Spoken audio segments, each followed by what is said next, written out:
Hey everybody, hope you guys doing all right. So this is a product called Entwined, which is a hemp filament made from a company called 3D Fuel. And from what I've seen, I've done a little bit of research. They seem to be doing everything that they can to make sure that the products that they are making and producing and thus perpetuating are organic and clean and sustainable in just about every single way that they can. I still think that they're charging. I mean, I'm assuming they're making a profit, so they're still, playing that card. But as far as the sustainability route is concerned, they're doing a very, very, very good job. And so my hat goes off to them in that regard. So here, let me give you guys some information on them. All right, so the filament Entwined hemp filament is a 3D FDM printing material developed and manufactured by 3D Fuel, a U.S. company dedicated to the manufacture of filaments. 3D Fuel differs from other filament manufacturers in its commitment and dedication to establish itself as a sustainable company, working day by day to reduce the carbon footprint in all its processes, from manufacturing to logistics and distribution of its filaments. Entwine is one of the materials that makes up 3D Fuel's C2 Composites line of materials made up of biocomposite filaments. The filament Entwine does not owe its color to synthetic dyes, but the brown color is given by its natural composition. The color of the filament can vary from one batch to another without implying any manufacturing defect. The hemp filling of this material is visible to the naked eye in the form of small, darker toned particles. The filament Entwine has a PLA polylactic acid base. PLA polylactic acid is a biodegradable plastic obtained from natural resources. In particular, it is obtained from starch extracted from corn, beet, and wheat. PLA is one of the most widely used materials in 3D printing today because it does not give off harmful gases, and there is no need for a hotbed 3D printer, making it very easy to print with it on any FDM technology 3D printer using the standard PLA configuration. In the case of the filament Entwined, the PLA that acts as a base and binder for the hemp particles is an additive PLA, so that by means of post-processing based on annealing, a higher heat resistance is achieved than that of other PLAs on the market.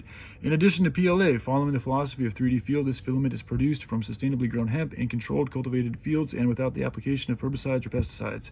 Hemp is often considered to be one of the first plants ever grown. Over time, various products have been developed from this plant, such as clothing or textiles, fibers, paper.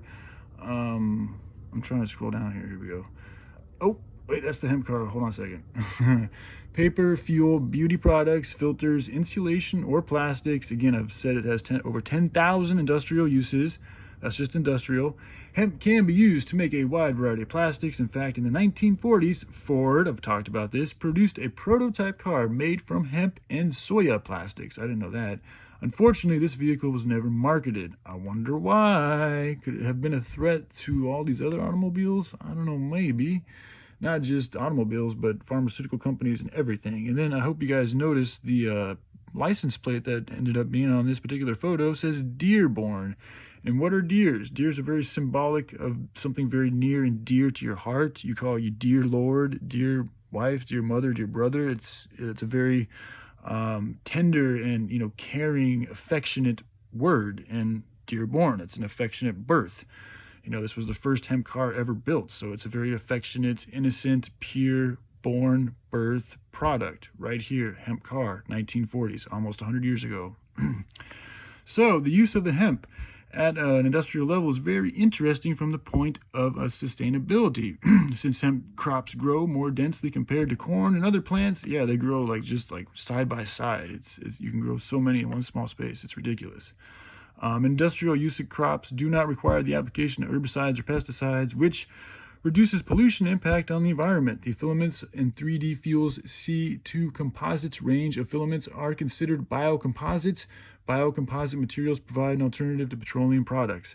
So again, the whole petroleum business would be out of business if hemp was in business. So yeah, that's just a little bit I want to share with you guys. I mean, there's tons of stuff. I mean, and as far as art goes, let's just read. As far as the design and decoration sector is concerned, the filament Entwined offers a very differentiated finish from other materials such as standard PLA. something that can be very positive when designing and manufacturing pieces such as lamps, vases, and other decorative items. In contrast to other particle filaments, when printing the entwined filament, nozzles with a diameter of less than 0.5 millimeter can be used without any problem, thus enabling pieces with a high level of detail to be achieved.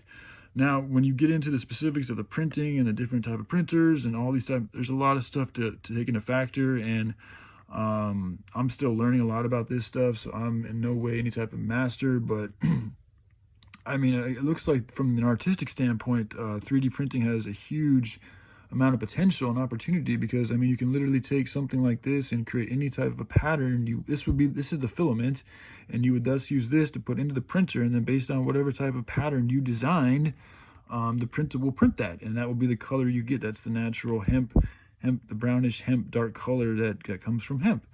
So, and it's all, sustainable and organic and good for everything that it touches. So, and then I got, I want to do some definitions of thermoplastic and different materials and monomers, and just trying to learn the intricacies of the 3D printing field so that I can better help implement that into the project and help humanity become more self-sufficient. And then I got definition of biomass and just all sorts of stuff, just trying to learn a little bit more. So let me just see if there's anything else I wanted to share with you guys. So like the polylactic acid, like they were talking about, derived from renewable resources like sugar beet pulp, cornstarch chips, sugarcane, and tapioca roots. Polylactic acid, PLA, is a compositable thermoplastic. It is used in tableware, food packaging, additive manufacturing, 3D printing. Trade names include Bioflex, Fauzias, and Ingo. Now, I think I've tried to find out whether or not you need a PLA in order to use hemp for 3D printing, and from what I've collected, I think you can be done without using PLA, but I have found, or it looks like if you use a particular PLA, it can actually make the hemp 3D printed product even stronger, and I guess it's some other benefits too, without being toxic. Like, there are PLAs that are actually still good and they're all biodegradable. So, there's other stuff out there that's good for the environment besides hemp as well, and so that's what a lot of these PLAs are made out of. But again, I'm still learning about this field, so I'm not sure 100% on any of this stuff right now, but I just wanted to share some good information with you guys. And yeah, so I think it's probably going to conclusion. Let's just see what they say for conclusion. Thermoplastics are polymers that can be softened through heating before being processed and then left to cool and harden. Once cooled, they show no changes in chemical properties, meaning they can be remelted and reused several times. There are many types of thermoplastic, each with their own distinct applications and properties, including being non-stick, tough, flexible, and so forth. Excuse me. Thermoplastics are synthesized from a range of different materials, including renewable and biodegradable resources such as sugar beet, and have uses in industries including construction, aerospace, automotive, electronics, rail, oil and gas, and power, as well as for a huge range of domestic and consumer products. So yeah, stuff you guys already kind of knew. Then I'm getting into some of the chemistry of what a monomer is and stuff like that, and just for shit's sake, a monomer molecule, a molecule which can undergo polymerization, thereby contributing constitutional units to the essential structure of a macromolecule classification. Monomers can be classified in many ways. They can be subdivided into two classes depending on the kind of polymer that they form. Monomers that participate in condensation polymerization have a different stoichiometry than monomers that participate in addition polymerization. This nylon is formed by condensation polymerization of two monomers yielding water. Other classifications include so yeah, there you go. You got tons of information on monomers and the different types of them, and what place they have to play in 3D printing and all that good stuff. So yeah, all right, I think that's good. I love you guys and hope you all have a good day. All right, bye.